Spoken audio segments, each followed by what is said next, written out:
Le M23 doit cesser immédiatement son offensive et se retirer de Goma. Déclaration commune des présidents ougandais Yoweri Museveni, le Rwandais Paul Kagame et le Congolais Joseph Kabila réunis en urgence à Kampala en Ouganda pour mettre fin au combat qui se déroule actuellement dans la ville de Goma, qui est assiégée par les rebelles depuis mardi. Et les appels à la mobilisation se multiplient à travers le pays après la dernière intervention du chef de l'État, Joseph Kabila, sur les antennes de la télévision publique. Son ministre des Postes et Télécommunications, Kinkie Mulumba, est à Massimanimba au Bandundu dans le cadre de l'appel lancé par le chef de l'État. Nous serons en ligne avec lui et nous aurons également un invité dans ce journal pour commenter l'actualité. Olutoun Samane, il est député national du parti Lumumbiste Unifié. Voilà tout pour les titres, madame, messieurs, bienvenue à tous. Tous les regards sont fixés sur Kampala, capitale ougandaise, où séjourne le chef de l'État Joseph Kabila.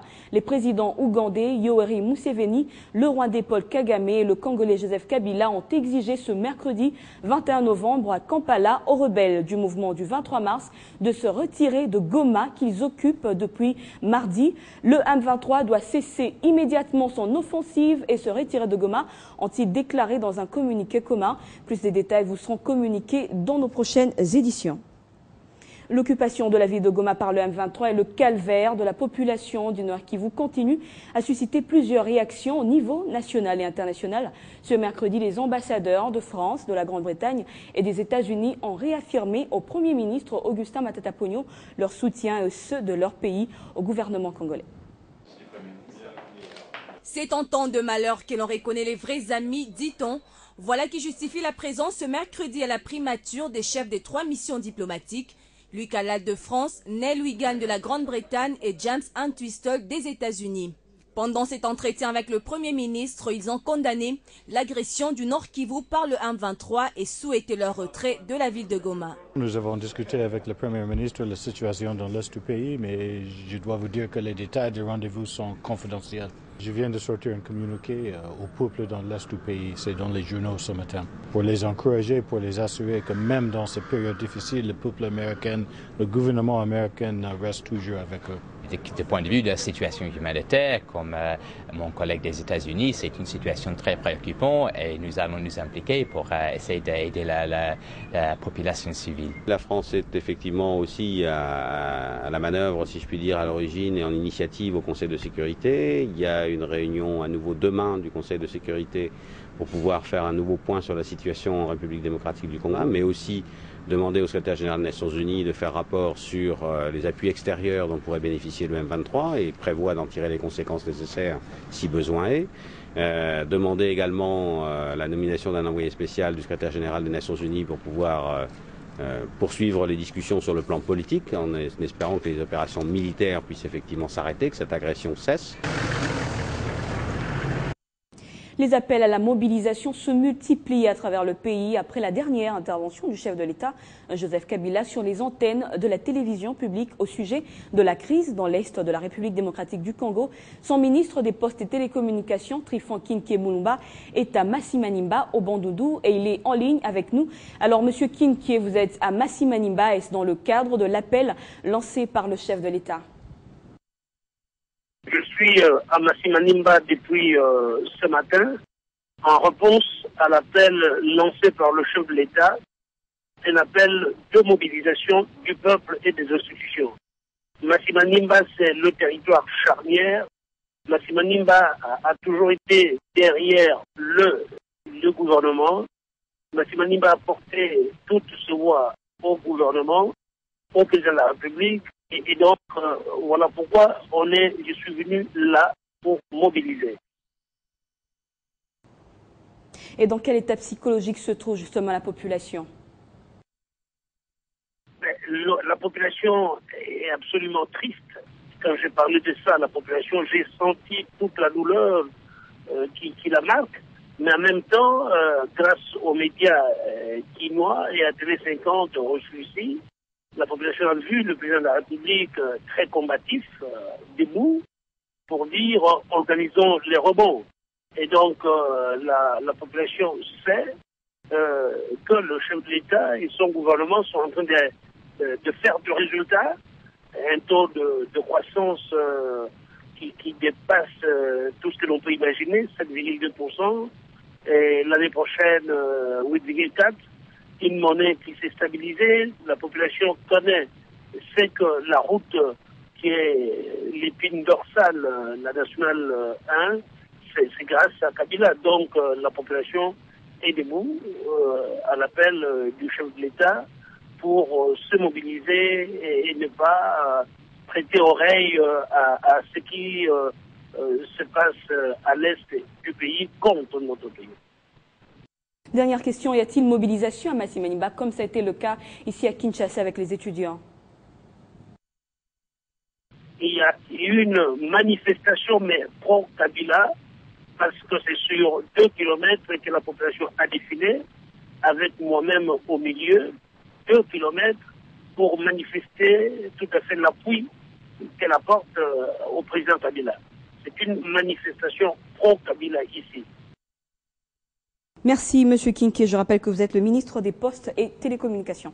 Et quant à la nouvelle société civile congolaise, elle exprime son indignation face à cette occupation et demande au gouvernement congolais de rompre les relations diplomatiques avec le Rwanda et l'Ouganda. Fabien Lumbala.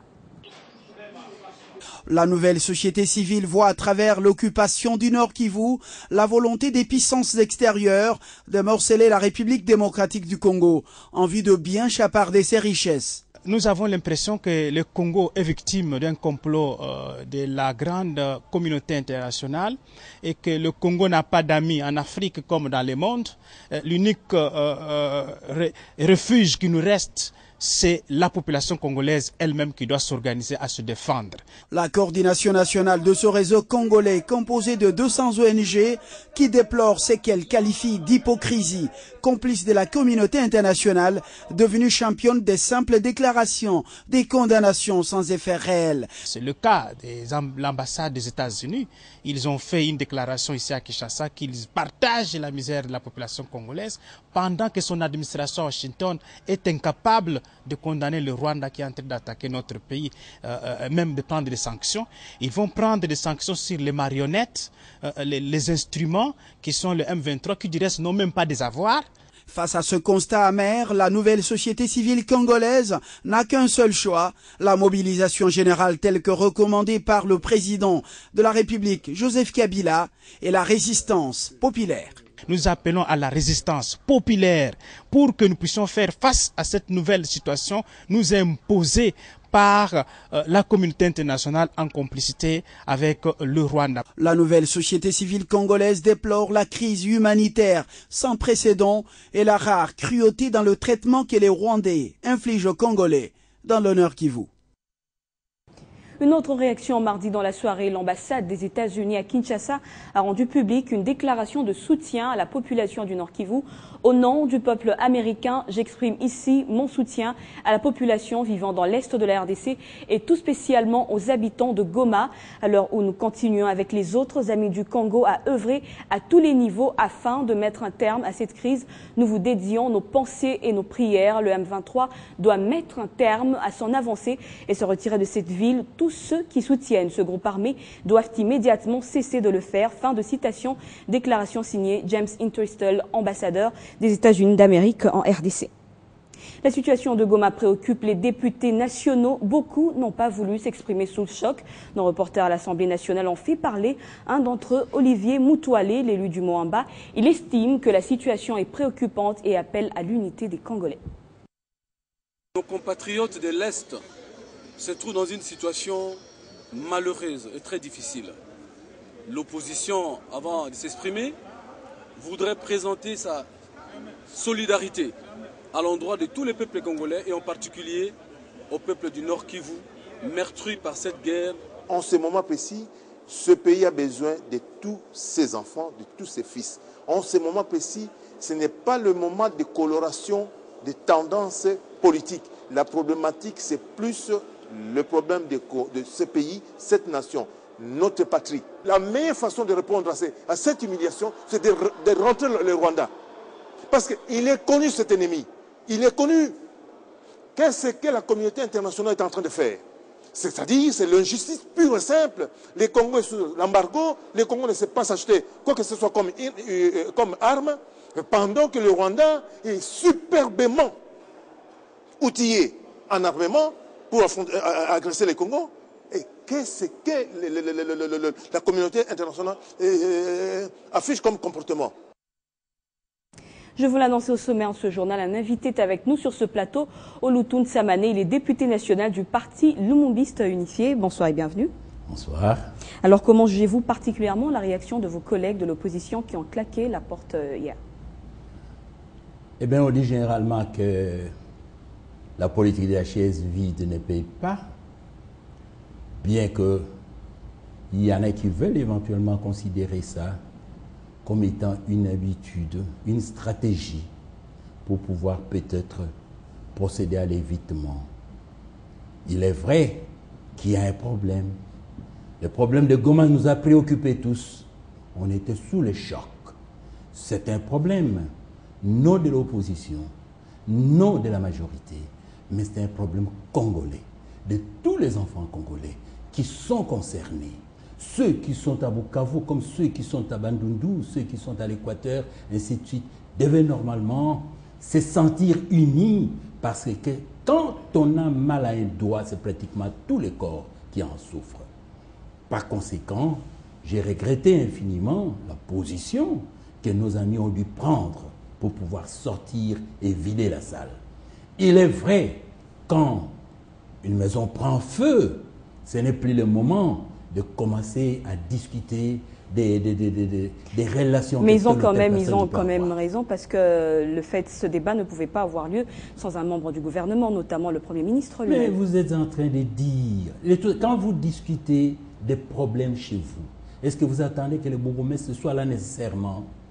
Est-ce qui a dit qu'un Congolais ne peut pas être aussi mieux informé ou mieux informé que le Premier ministre? Le Premier ministre reçoit des informations d'où? N'est-ce pas de la base?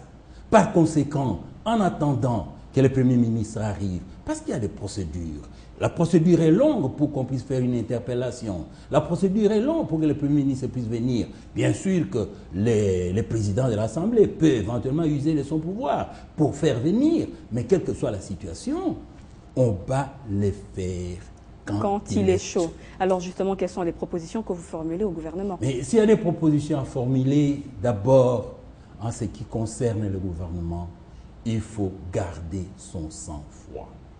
Quand on est responsable, c'est une évidence. Nous avons perdu une bataille, mais on n'a pas perdu la guerre. Ce qui reste vrai est plus vrai. Que notre force, ce ne sont pas des canons qu'on est en train d'utiliser, mais c'est plutôt la population à la base. C'est pourquoi il faut mobiliser cette population. Il faut que la population puisse sentir que réellement, qu'il y a un leader qui est en train de nous drainer. C'est ça la preuve que le président de la République a faite hier en demandant à tout le monde de se mettre ensemble pour pouvoir lutter. Et c'est parce que, et surtout, quand la population va résister, que ce soit telle puissance ou telle autre puissance, personne ne pourra aller contre le vouloir de la population. Merci, M. Olutoun Samané, d'avoir répondu à notre invitation. Je rappelle que vous êtes député national du Parti Lumumbiste Unifié. Et sur autre registre, la Robank, une institution bancaire privée implantée en RDC depuis maintenant plus de 10 ans, se dote d'une technologie de pointe, le smart computing de la multinationale américaine IBM, géant de l'informatique. Et avec ce nouveau système, Robank a constaté d'importantes améliorations de ses prestations de services ainsi que des économies notables en sécurité et énergie. Avec une vingtaine d'agences sur tout le territoire congolais, la Robank se définit comme étant la plus grande banque privée en RDC. Grande, elle est en raison de son expérience vieille de 10 ans. Grande, elle est aussi en raison du nombre toujours croissant de ses clients. Ceux-ci ont naturellement droit à un service de plus performant, alliant sécurité et disponibilité du système bancaire. Et la Robank, ayant placé la satisfaction du client au centre de ses actions, s'est dotée d'une combinaison de solutions du géant américain de l'informatique IBM afin de garantir davantage les transactions financières de ses clients. C'est tout le sens de cette conférence de presse donnée par les responsables de ces deux entreprises. Nous garantissons la fourniture de matériel et logiciels d'infrastructures informatiques performants, fiables, un système performant, un système extrêmement fiable, un système évolutif. Grâce à son partenariat avec IBM, Robank offre aussi à présent de nouveaux produits et services bancaires sur Internet, sur mobile et par SMS. Ses clients peuvent désormais recevoir des notifications par SMS sur leur téléphone.